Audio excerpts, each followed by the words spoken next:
Hello， 大家好，这里是大叔，今天给大家带来超任平台的轻版动作游戏《双截龙》回归。这款游戏出品于1992年，也叫做超级双截龙。这款游戏是专门为超任平台开发的，所以没有推出街机的版本。由于当年国内超任的普及度不高，所以说玩过这款游戏的小伙伴可能是不多，但这款游戏的素质还是不错的。可能很多小伙伴玩过最后一款家用机平台的双截龙，就是红白机版本的3代。其实双截龙3代还有街机版，之前也给大家录制过。3代也曾经移植到了16位的家用机的平台，但是其素质和本作完全是没法比的。给大家演示一下这些可使用的武器道具。最好用的就是我刚才使用的双节棍，攻击的距离非常远，判定也很强。其次，回旋镖也比较好用，具有穿透的效果，而且可以进行回收，反复的使用。但回收的时候需要注意，你不能出招，出招的话会被回旋镖打到的。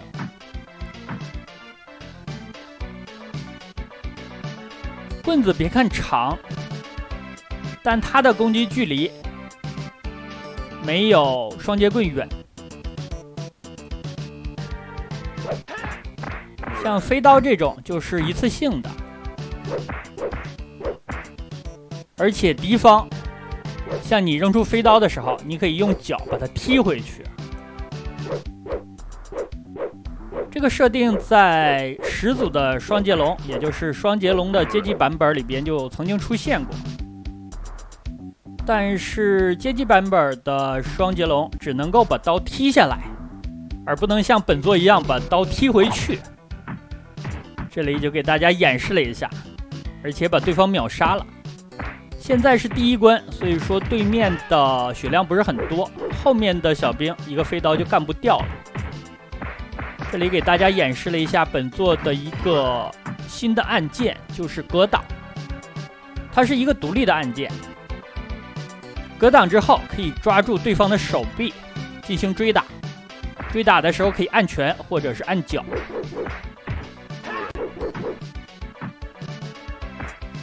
但是这招只对部分敌人有效。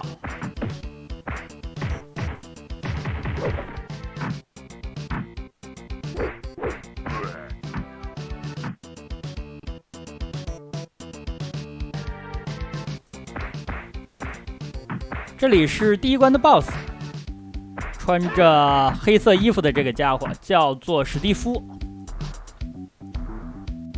大家可能注意到了，下方有一个蓄力槽，把气槽蓄满了，人物会出现新的作战姿势。这个时候你的拳和脚是一招就可以把对面打倒的，但是满气的状态持续的时间有限。一般来说，这个气槽是用来蓄旋风腿的。如果你的气槽蓄了半格以上，这个时候再发出攻击，就可以使用出移动的旋风腿，这可能也是本作最强力的招式了。另外，我使用这个反身拳，还有一个小的旋风腿，都是按住蓄力键再按拳或者脚才能够发出的。又踢回了一个飞刀，把敌方打出硬直之后，可以抓敌人的头。抓住之后，本作可以追打4次。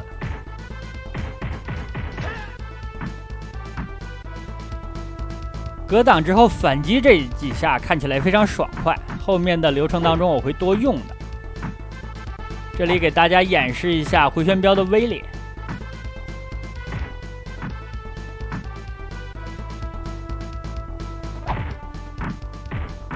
非常可惜的是，本作在切换场景的时候把你的武器没收。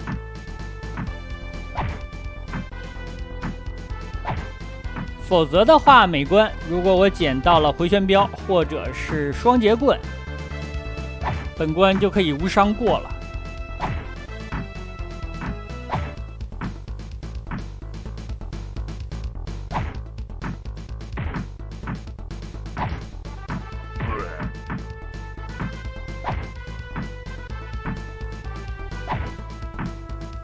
咱们第一关的关卡是在赌场，第二关是来到了机场。给大家介绍一下这款游戏的剧情。官方介绍这款游戏剧情的时候，只用了一句话，叫做“双截龙兄弟回来了”，没了。这是我见过的双截龙系列的游戏里边剧情最为敷衍的一作，没有之一。这个剧情介绍都没有本作的标题长，因为本作完整的标题叫做“双截龙回归，沉睡的龙醒来了”。所以我就找了一下开发人员的信息，看一下能不能搜到开发人员的访谈。最后还是找到了一些蛛丝马迹。当年这款游戏因为开发的时间不足，所以说砍掉了一些剧情方面的内容。看剧情的话，本作原本是应该作为双截龙系列的前传，这个设定我感觉是合理的，因为双截龙的三部曲剧情方面感觉做的都差不多了，可以开发或者是延伸的方向不多，所以说搞一个前传或者是外传也是合理的。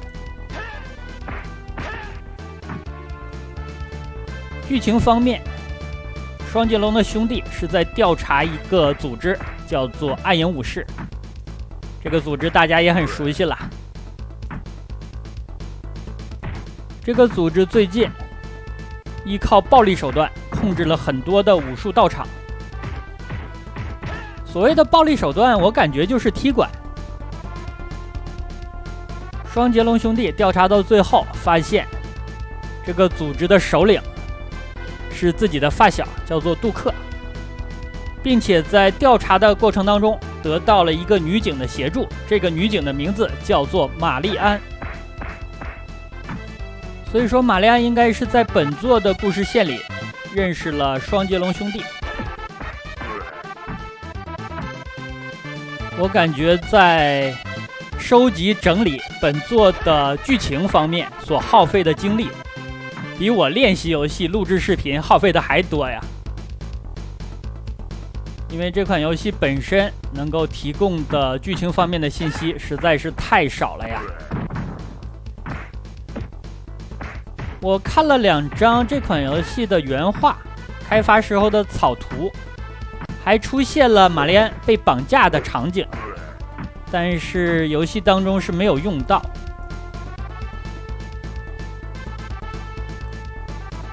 并且这款游戏的正式版本里边也没有出现女性的敌人，琳达并没有登场。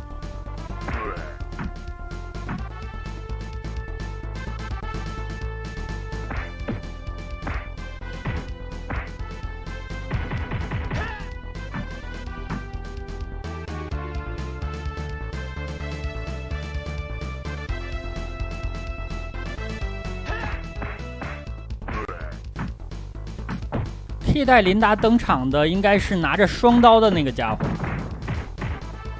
他叫做贝克。我现在打的这2个，一个叫做威廉姆斯，一个叫做罗文，这都是系列常见的杂兵。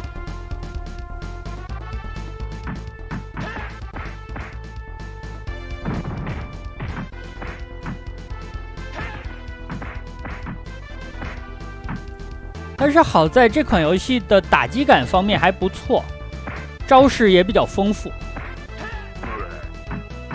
跳跃攻击有2种，一种是普通的跳脚，另外一种是跳起来之后按下按攻击。人物在空中会有一个明显的下坠。这里打的就是第2关的 BOSS， 这个家伙是一个拳击手，叫做杰克逊。我就使用旋风腿来打了，因为和 BOSS 单挑的话，你不停的在 Y 轴移动，它对你造成的威胁是非常小的。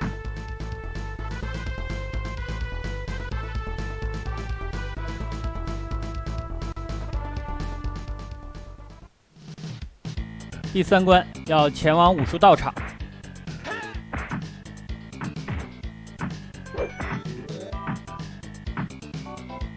我看见双截棍有点着急了呀，因为抢下来这个场景就无伤了。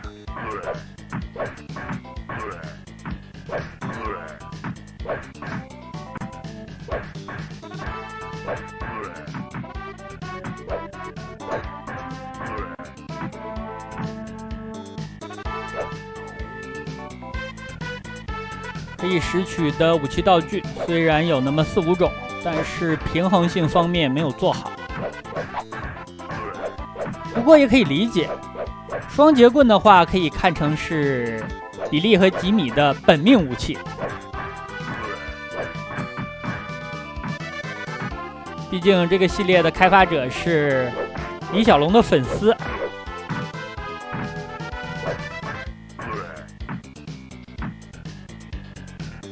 大家玩红白机版本的双截龙3代的时候，两兄弟的武器就是双截棍，但是可以使用的次数实在是太少了呀。这里的金瓜锤我利用了一下。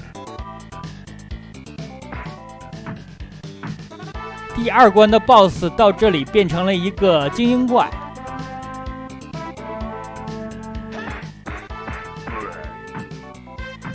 这个 BOSS 最好还是不要和他正面硬刚，他会防御，而且他的刺拳也非常快。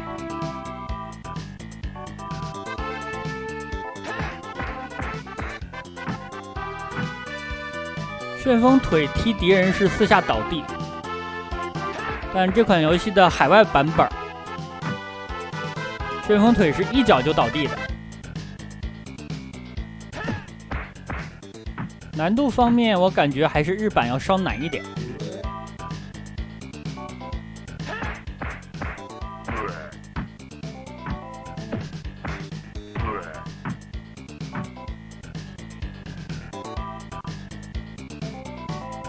这个道场在一层一层的上，我想起了小的时候看的一个连续剧，叫做《太极宗师》。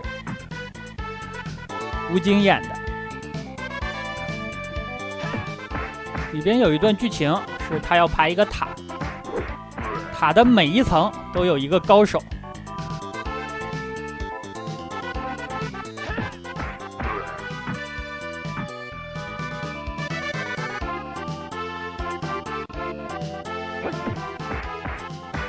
现在面对的这个敌人叫做陈荣福和陈龙福。这是一对双胞胎，一个擅长用拳，一个擅长用脚。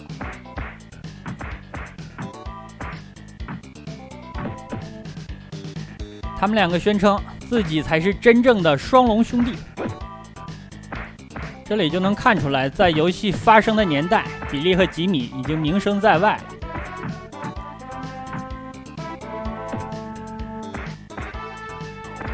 陈氏兄弟的格挡还是发动频率很高的，而且格挡之后他们会进行反击，所以你要注意用拳确认是否打中对方的时候，频率要控制好。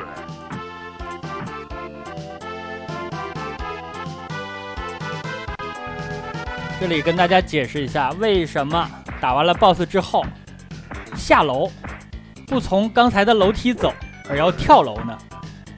因为咱们一会儿要跳到一个卡车的车身上。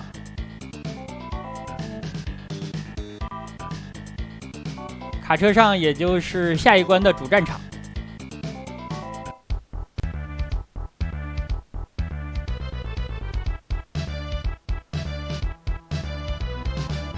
在在卡车上你会不断的受到风力的影响，人物是一直向左边退的，你需要通过移动来抵消。所以在这个场景和地方打架不大舒服。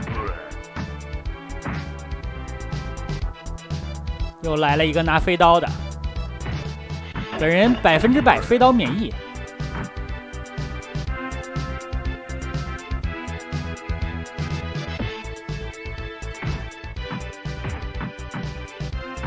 穿着绿衣服这个家伙叫做杰夫，他的外观看起来和比利和吉米是一样的，并且也会用旋风腿。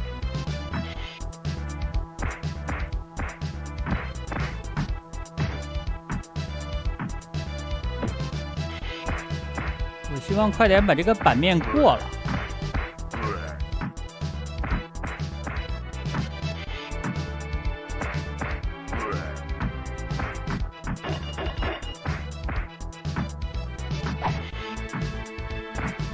另外跟大家说明一下，如果我现在拉方向的下，一直向下走的话，是能从卡车上掉下去的。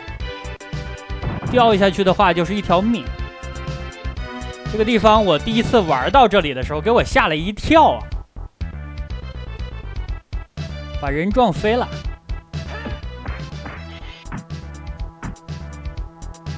这里这个胖子叫做麦奎尔，咱们打他2下他就跑了。并且会作为下一关的 BOSS 登场。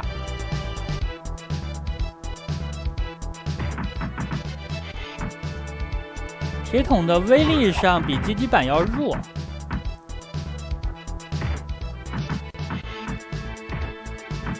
并且滚动的距离也不远，所以我还是把回旋镖抢下来。杰夫手里拿着一把飞刀。他给扔了，明显刚才我们2个是不在一条线上的呀。这家伙怎么想的呀？是武器不趁手吗？我手里可是有神器的呀。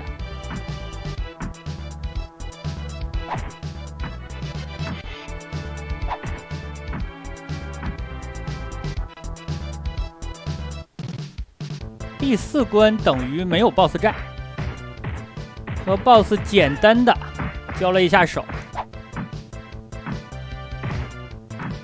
刚才这个威廉姆斯是不是把飞刀也扔出去了？我们2个也不在一条线上。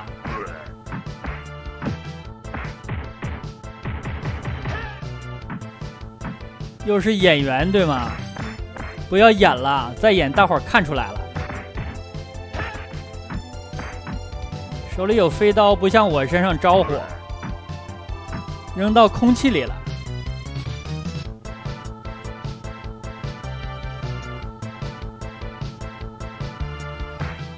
来了一个桶，这个桶是不是也过分了呀？他怎么松手了？正常应该是瞄准之后扔出来的。结果他的走位是走在了另外一个桶上，所以他就跳上去了，把桶放手了。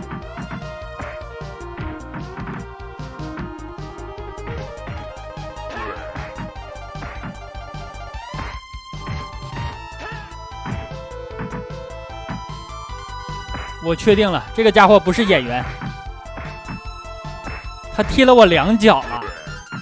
连 BOSS 都不敢连搞我2次，这个家伙踢了我2脚。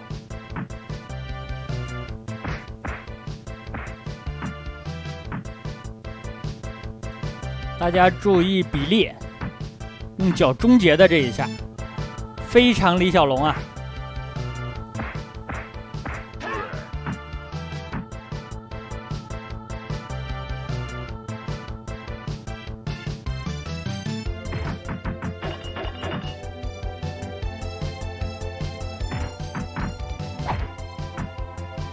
手里有双节棍了，那我无敌了！来吧，我要打10个。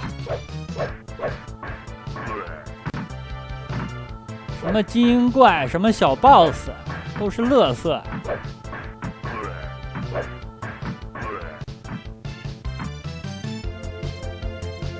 希望这个版面长一点，不要频繁的给我切，切的话手里的家伙就没了。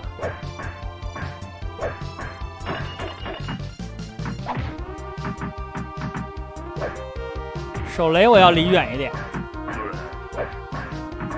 它爆炸的方向是有讲究的，它最后落地的时候向哪个方向走，它爆炸之后的火花就向哪个方向移动。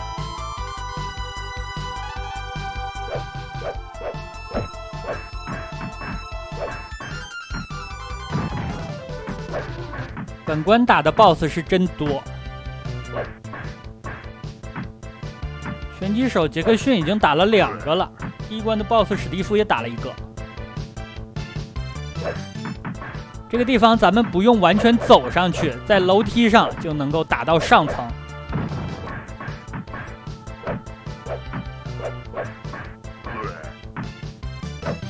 可能是怕我手里的双节棍丢了，又给了1个，这不就更无敌了吗？刚才给大家介绍了手榴弹爆炸之后火花前进的方向，这也是为什么我上来之前抽了手雷一下。不希望它爆炸之后向我这方向移动。双节棍没了，又空手了。刚才这一下对面没有伸手，所以我出了一个防御，没抓到人啊。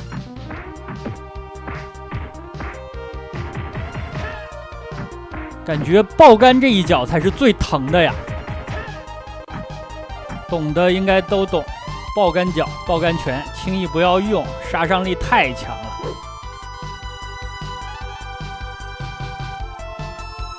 这个版面就不给双节棍了是吗？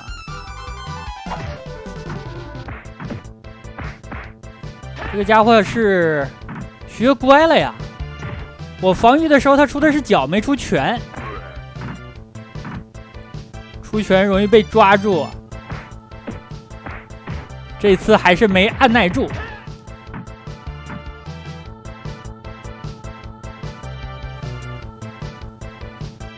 这里要打本关的 BOSS 了，麦奎尔，他已经是第2次出场了。这个家伙最好用特殊技来打，因为他实在是太肉了。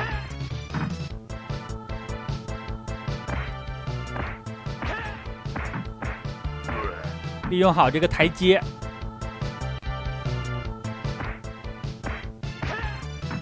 杂兵不是无限刷新的，这里只有3个，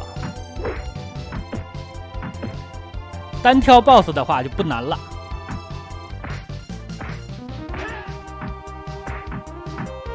特殊技打普通的小兵都是1下倒地，打 BOSS 需要3下。